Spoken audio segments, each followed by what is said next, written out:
What are your lawyers telling you right now? Are they suggesting this is a good idea for you to be speaking? And just make this very straight. Was there commingling of funds? That's what it appears like. It was because you think you can't leave? No, I'm in the Bahamas. $515 million was suspiciously, in quote, transferred from FTX wallets after the bankruptcy filing.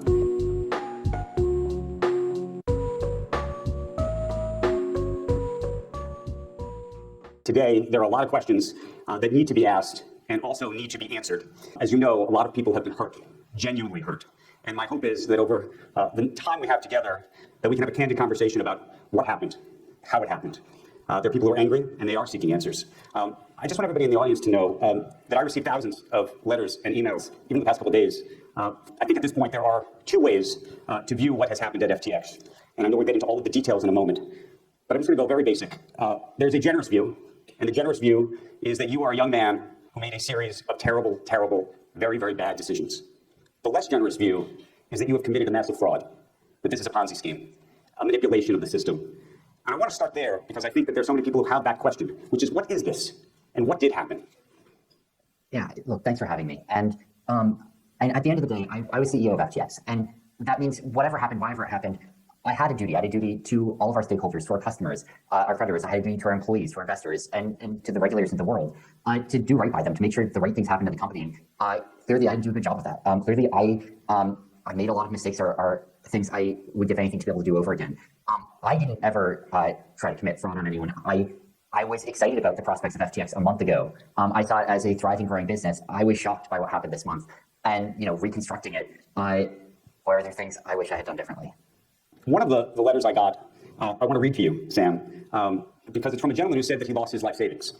And the subject line is Sam Bankman-Fried stole $2 million from me. It says, Andrew, can you please ask SBF why he decided to steal my life savings and the $10 billion more from customers to give to his hedge fund, Alameda? Can you ask him why his hedge fund was leveraging long all of these S coins? I'm going to keep it polite for the kids. Please ask him if he thinks what happened was fraud.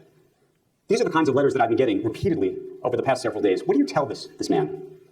Yeah, I'm deeply sorry about what happened.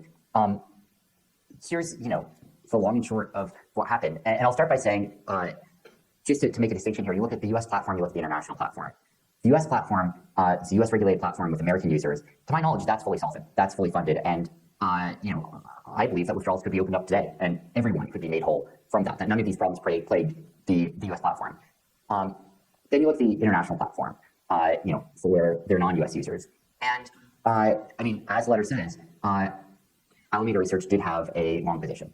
And the international platform, it's a margin trading platform. It's a derivatives platform. It's a platform where all the clients were, going on, placing something as collateral and using that to put on a position, whether that's a futures position, a spot position, a borrow. And, what the exchange was storing was the collateral from all of those positions.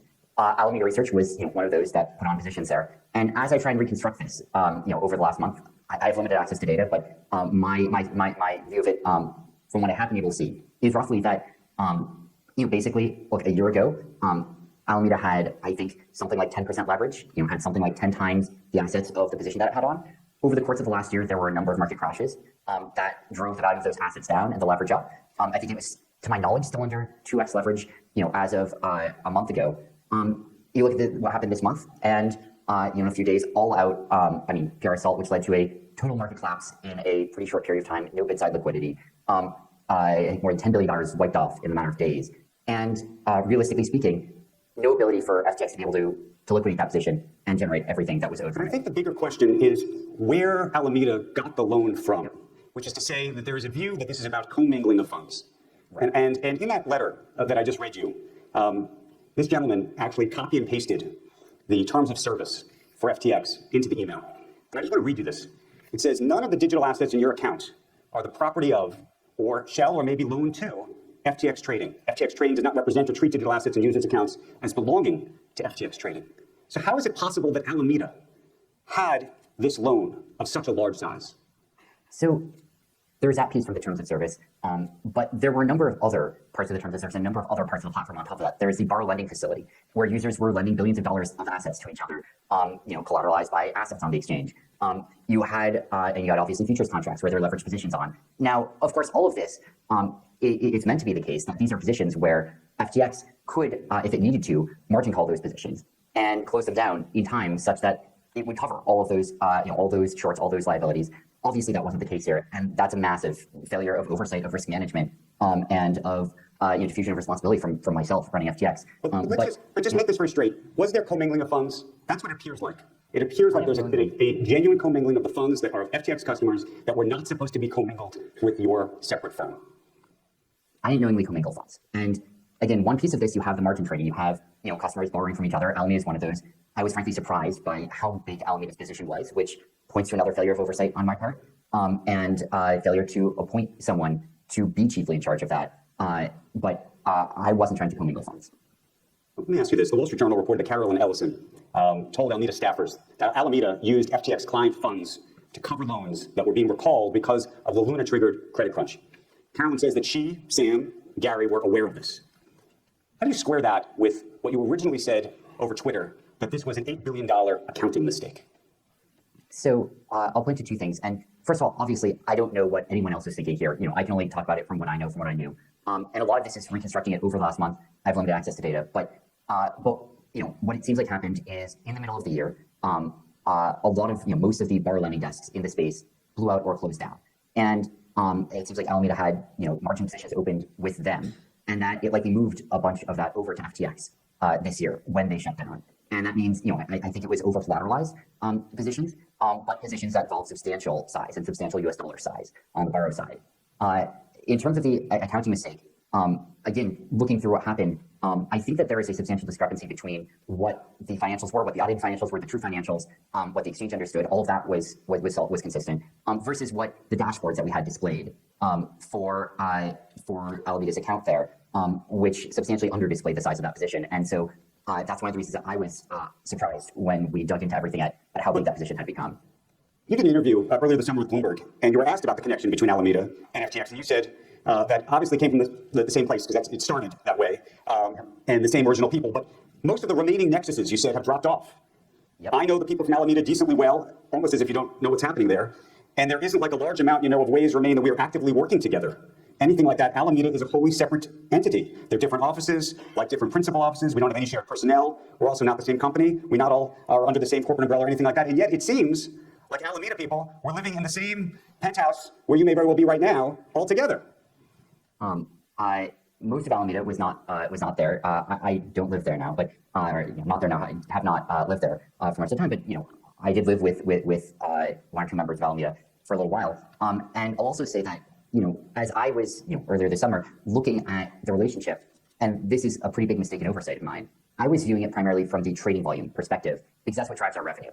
And so when I was looking at how intertwined are FTX and Alameda, I was looking at, well, what fraction of trading volume, what fraction of liquidity on the platform does Alameda represent? That had fallen off from something like 45% in 2019 to something like 2% this year. But in terms of positions and balances, it was a much larger fraction. I hadn't been looking at that. That's a pretty big oversight. But Sam, I think the question is whether you were supposed to have access to these accounts to begin with. If I worked at a bank and was a bank teller, Yep. and I decided to leave the bank at the end of the evening and take the cash that I ostensibly had access to, even if I intended to bring it back to the bank later, even with more money to give them back, I still stole the money.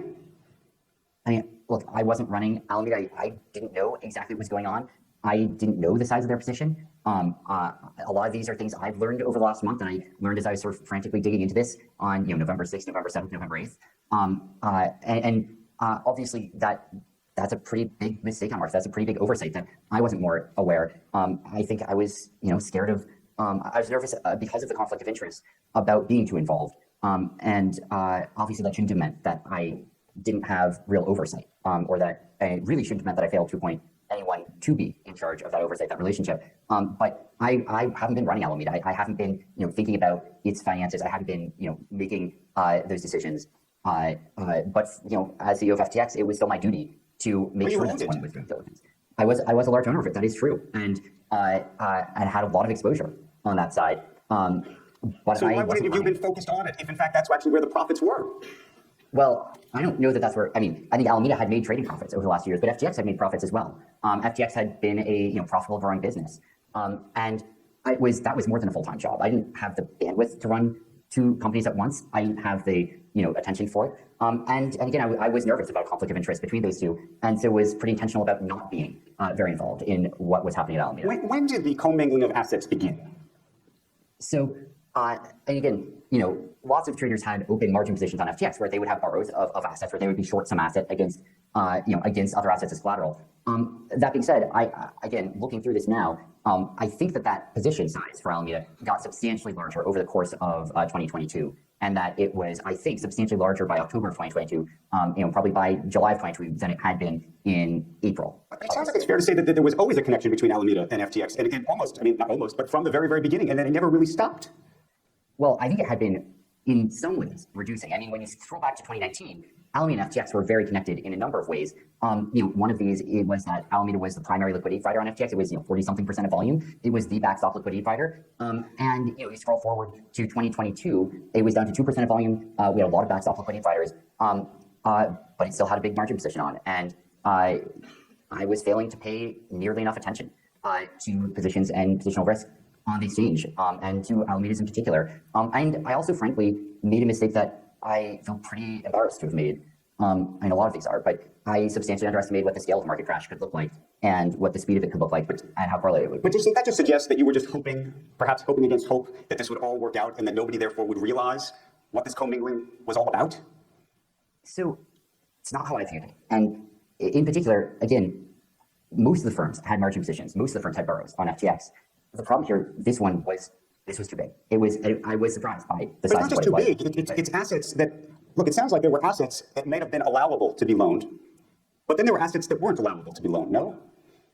So I'm still looking into the details of some pieces of this. Making investments in Voyager and all sorts of other things.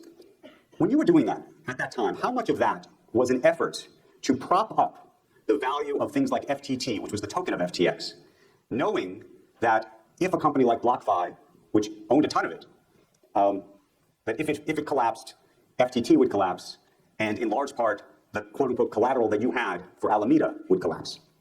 So I don't think any of the borrow lending desks, to my knowledge, owned a lot of FTT. I think a lot of them, may have been using it as collateral, taking it as collateral. I don't think they owned it though, or were going to sell it.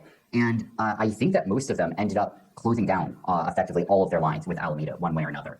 And so at that point, I think that was close to a sunk cost. And so I wasn't viewing it as having any impact on FTT in particular. I did view it as important for the industry's health. I did view it as a thing where I wanted to try to keep the industry stable. But I don't think it had any, really large FTT-specific impact. This entire experience has been a revelation for a lot of people about what might be collateral. And clearly you were using FTT and Solana and other tokens as collateral, and part of that required you to mark them in a specific way, a value to them. Yep.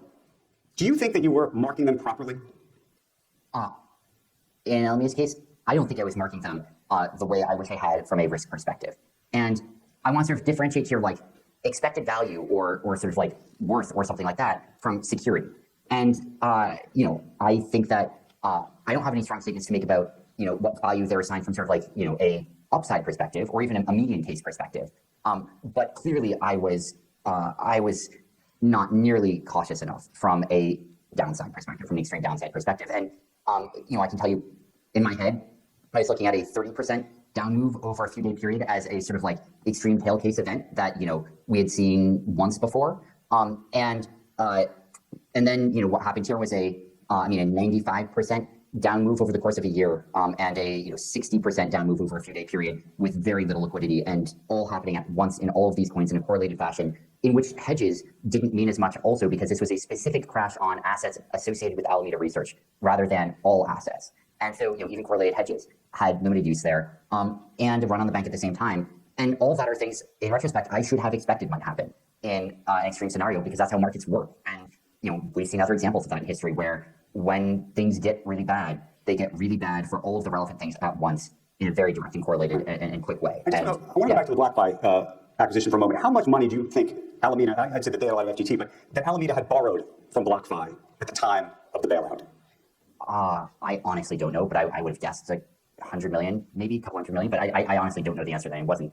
I wasn't like running on, I wasn't paying detailed attention. That's my guess. And were you using FTT and Serum and other things to collateralize the loans at BlockFi, do you think? I mean, this goes to the whole idea of both the value of these things and also whether you were trying to buy BlockFi, in fact, to continue to support effectively Alameda over FTX. Right. It might be. I would guess it was, but to your point, my guess is that like the amount paid for BlockFi is probably bigger than the amount that Alameda had opened with it. I mean, I don't know that for sure. Again, but I wasn't even looking at what that number was really, but I think that's about right. I want to go back to the Alameda piece of it for just another moment, if you'd stick with me here.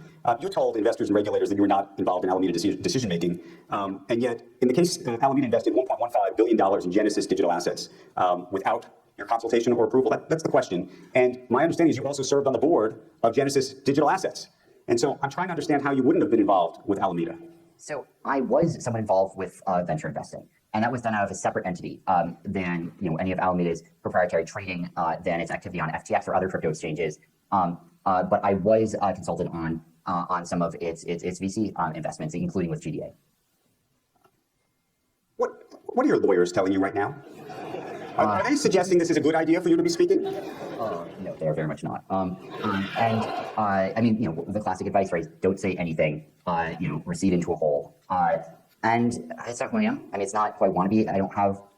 I think I have a duty to talk to people. I have a duty to explain what happened, and I think I have a duty to do everything I can to try and do what's right. If there is anything I can do to try and help customers out here, and I don't see what good is accomplished by me just sitting locked, in a room pretending the outside world doesn't exist. You're in the Bahamas right now. Are you in the Bahamas because you think you can't leave? No, I'm in the Bahamas. I have been in the Bahamas for the last year, and I've been running FTX from the Bahamas. I've been running FTX Digital Market, our primary operating entity down here, with Bahamian regulators and others in contact. And right now I'm looking to be helpful anywhere I can with any of the global entities that that would want my help. Do you think you could come to the United States or go elsewhere? To my knowledge, I could. Have you thought about doing that?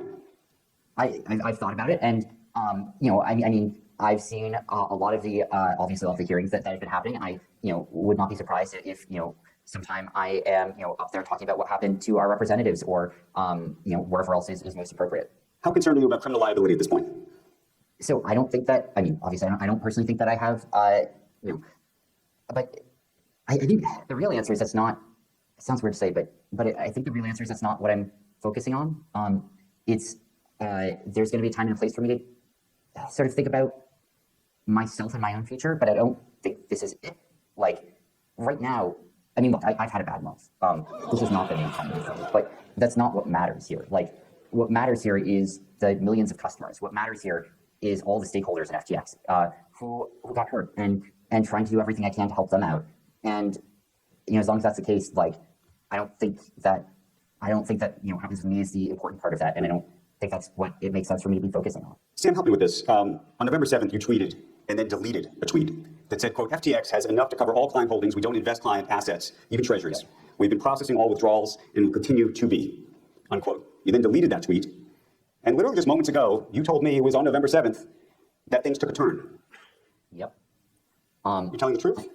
So things were changing fast. And, when you look at November 6th, I was feeling nervous, but I felt like things were probably going to end up okay. We still had, assets way larger than liabilities. And yeah, there was increasing withdrawal demand, but we were meeting all of it. We were processing all of it, although it was a weekend. So we were a day delayed on a lot of wire transfers and stablecoin creations, and Bitcoin node is overloaded, but their assets were continuing to process. By November 8th, I did not think the odds were that high that we were going to be able to meet all client demand. And I was worried that there was going to be a substantial liquidity shortfall. November 7th, that was sort of the transition day, and even just the start versus the end of November 7th, I felt fairly different. And I can't remember exactly what I was thinking or when I sent that, but I remember trying to think about feeling conflicted about what to say and trying to think about what I could say that I believed. And by not that long later, I no longer believed that. That no longer felt like it had much like that was a at all reasonable representation of where my mind was at. And I don't remember exactly when I deleted it, but I remember at some point I was like, that shouldn't be there. Let me ask you a different question, because this is all around the same time.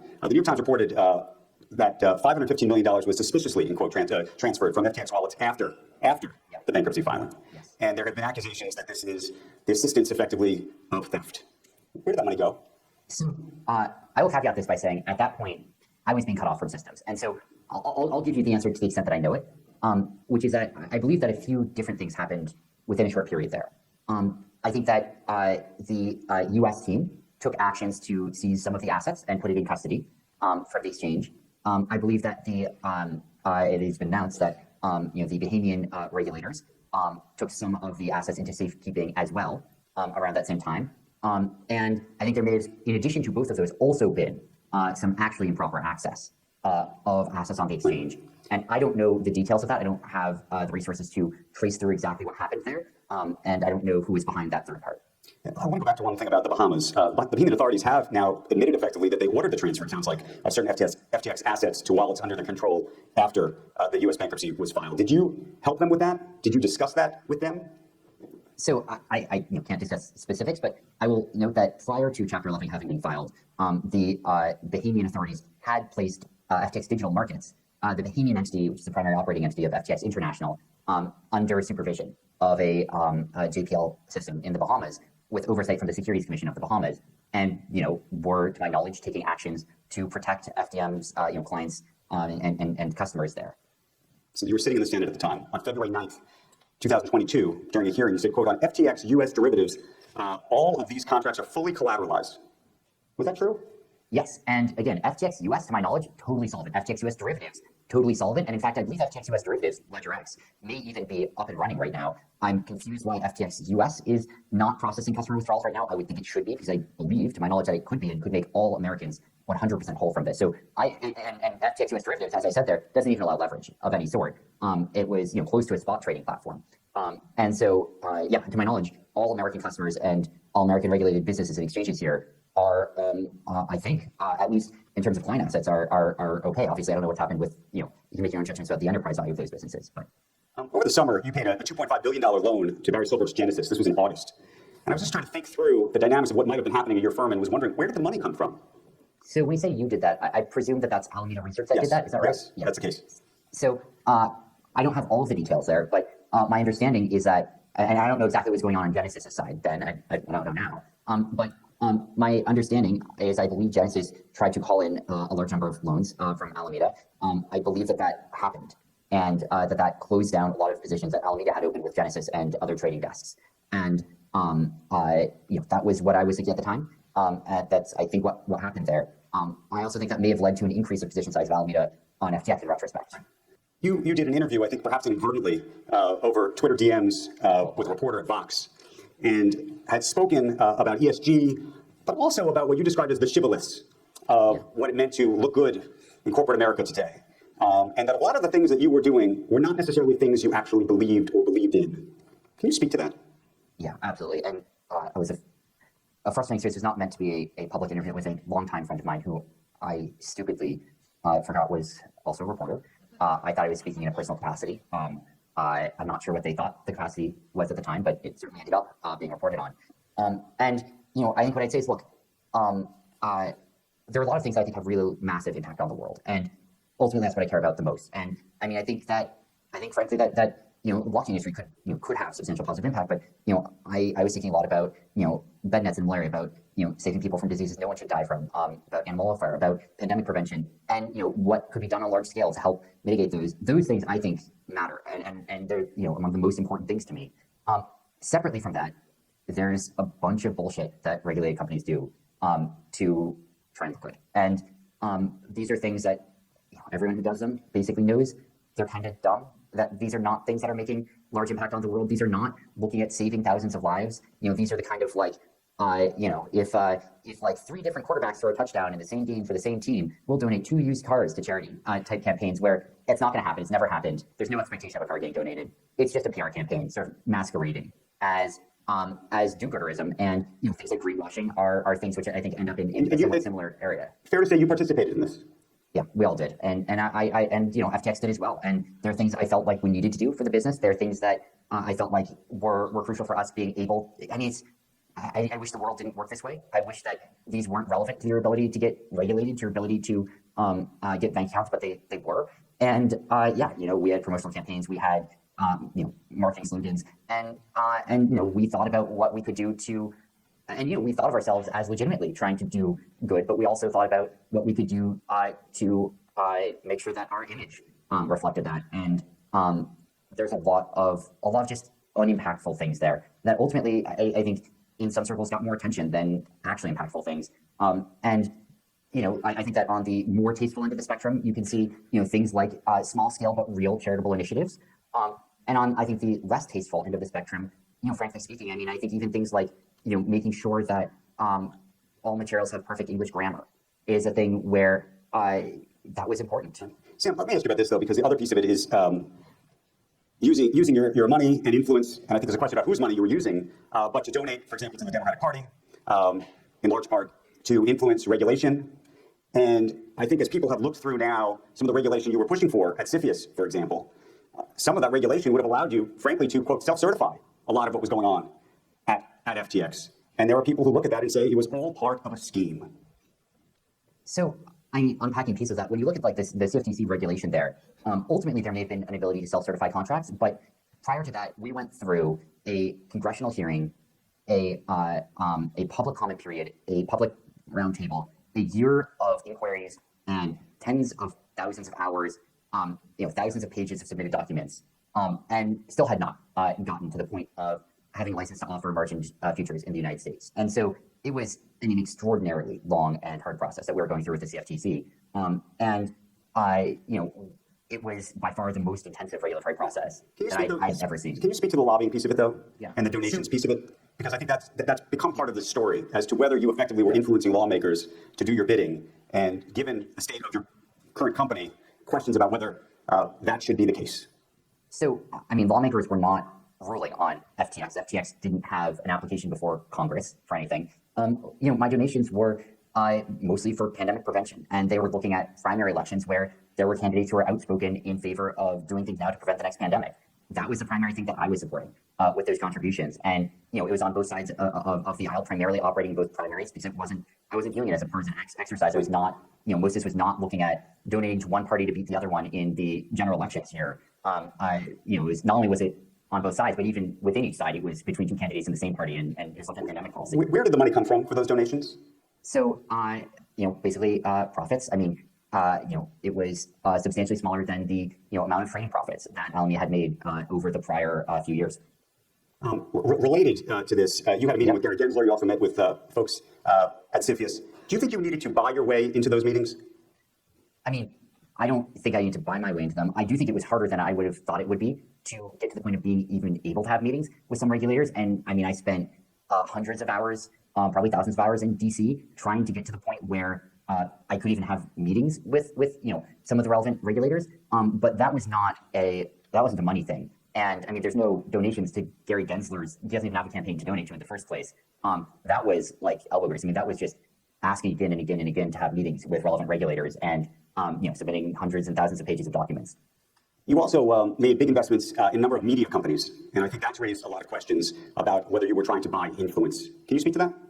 I mean, media matters a lot, and I want to support good media ventures. That was the whole thesis there. And I don't have like governance over any of these. I wasn't looking for governance over them. I was looking to support journalists doing great work because I think what they do is really important, and I think that there needs to be a critical eye on stories. I'm certainly seeing being on the getting the brunt of a lot of that right now, and frankly, I think it's healthy for the world that there is real investigative journalism. Your parents are law professors. What did you tell them when all of this happened? I mean, I don't remember exactly when I reached out to them, but I think I called them up and said, "Hey guys, I think there might be a problem. Like, things looks like Alameda's position might be imploding here, and there might be liquidity issues, and I'll tell you more when I know more." That's my guess about roughly what I said. But honestly, that week so much happened. It's a little bit of a blur to me exactly what. And what are they telling you now? And look, it's been a hard period for anyone who was close to me, and none of them deserved that. And I feel really, I mean, look, like a lot of, obviously, the largest number of people who were hurt here were customers, and I feel incredibly bad about that. But anyone who was close to me, including my parents, including employees, coworkers who fought with the company to push forward, were hurt by this and bore no responsibility for that. I feel really bad about that, and I mean, I feel really grateful for the support that my parents are still giving me, throughout all of this.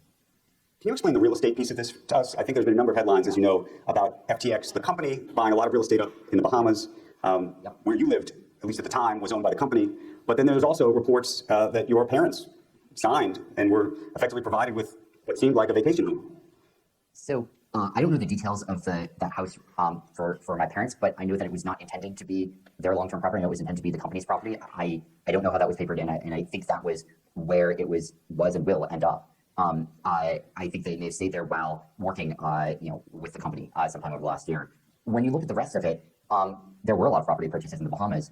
The reason for that is we had, 100, basically 100 Silicon Valley, top Silicon Valley employees come down here to work for FTX. And, we were trying to incentivize that and to, make sure that they had an easy way to find a comfortable life, so that they'd be willing to move and help build out the product. And so, those 100 people put together here did end up, buying a substantial amount of property. And I feel bad about some of how those investments may turn out for them. Can you just speak to the idea of this company that, at least from the public perspective, seemed like a regulated company or something that was very focused on compliance? You would go to Washington, you talk about compliance, you talk about trust. Crypto ultimately is actually about trust. It's about not having to trust others, frankly. It's supposed to be a trustless system. That's why you trust it so much, supposedly. But it seems like when you read the stories, it sounds like a bunch of kids who were on Adderall having a sleepover party. Look, I screwed up. I was CEO. I was the CEO of FTX. And I'd say this again and again, that means I had a responsibility. That means that I was responsible ultimately for doing the right things. And we didn't. We messed up big. But there were people, though, who were telling you needed more compliance, no? There were, but I think that compliance, we were spending an enormous amount of our energy on compliance. We were spending an enormous amount of our energy on regulation, on licensure. We were getting licensed in dozens of jurisdictions. I think, frankly, we were spending probably too much of our energy getting licensed in retrospect. There were some places where I think that the reporting and transparency obligations from that licensure actually did help. I think when you look at, FTX US derivatives, I think when you look at FTX Japan, which I think is fully solvent, which I think could make all customers whole tomorrow if it were, the sort of relevant teams were to allow it to. I'm confused why it hasn't. I think that a lot of what we ended up doing and focusing on was a distraction to some extent from one unbelievably important area that we completely failed on, and that was risk. That was risk management. That was, customer position risk, and, frankly, conflict of interest risk. And, there was no person who was chiefly in charge of positional risk of customers on FTX.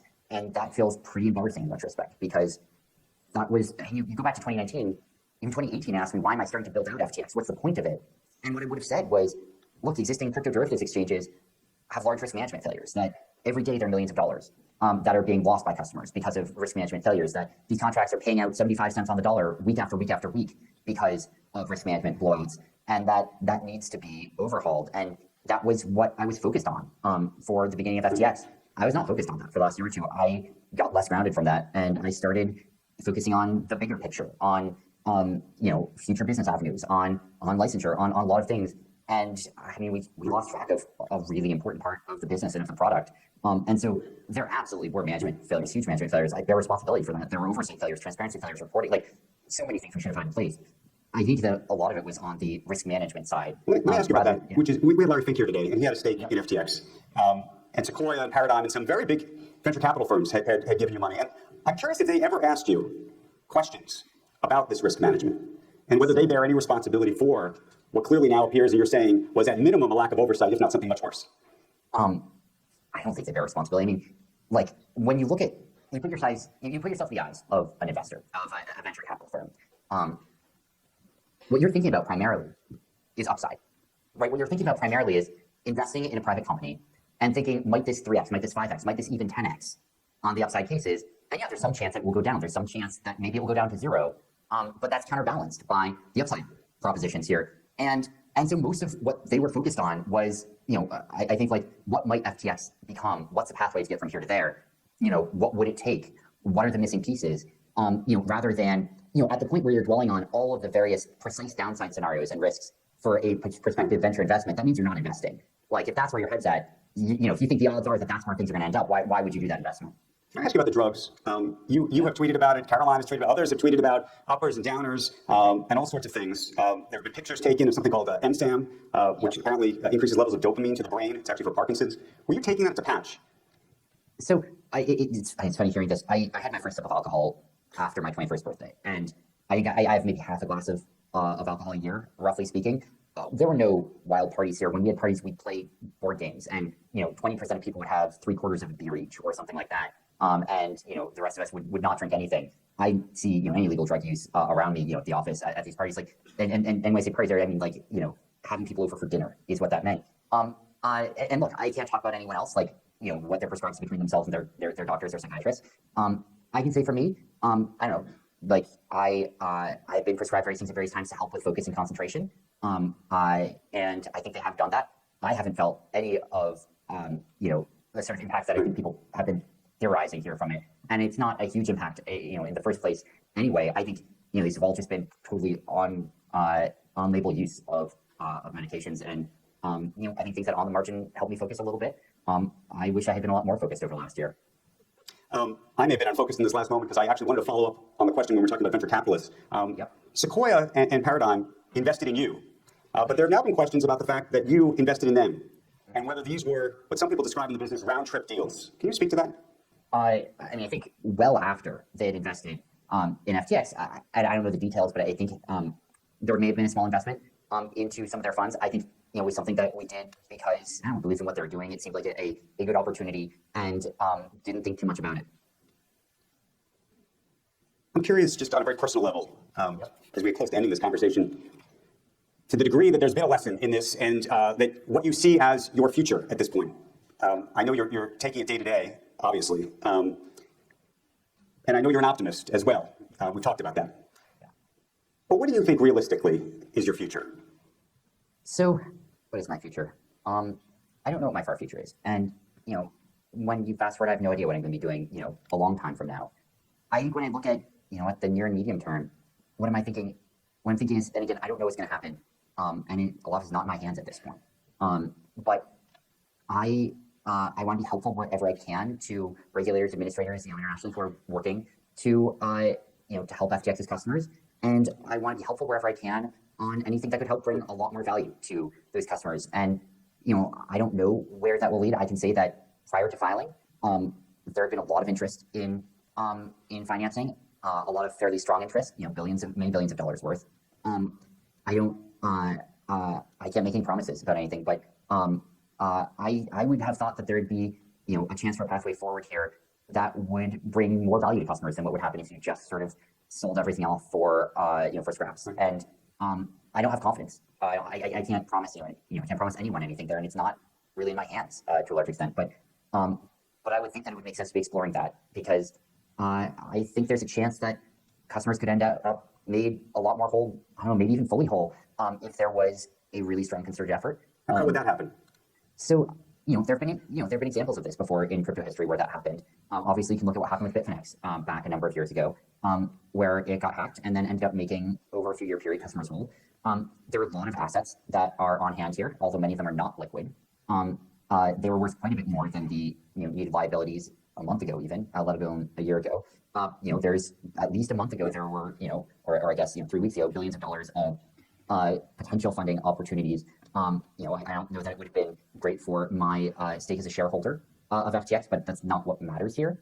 And I think it would have brought more financing to customers. You saw, obviously, the Tron facility, which is open for a little while on FTX, which allowed some customers to get liquidity. You put some of these together. There's obviously equity in the business. Where's that lead? I don't know exactly. And again, it's not going to be my decision to make at the end of the day. But I think there's a shot for real value. Sam, we're going to have to wrap up. And a couple of just quick other questions. One is, given what you know about compliance or the lack of it in this business, in this industry, I think there are a lot of people who are holding crypto today, perhaps on exchanges like Binance and other places. Yep. What should they think, given what you do know, and to the extent it might be $100,000 or something like that in that bank account? I want to thank you for this interview. Thanks. Sam Bankman-Fried, I want to thank you for this interview. I hope that some of the answers have been helpful as we try to understand and untangle what is a still tangled story. Sam, I know that this has been a difficult conversation and a tough conversation. And on behalf of everybody here and on behalf of the public, I want to thank you for engaging in it at a time, in truth, when I know you've been advised not to. So thank you so very, very much. Thank you.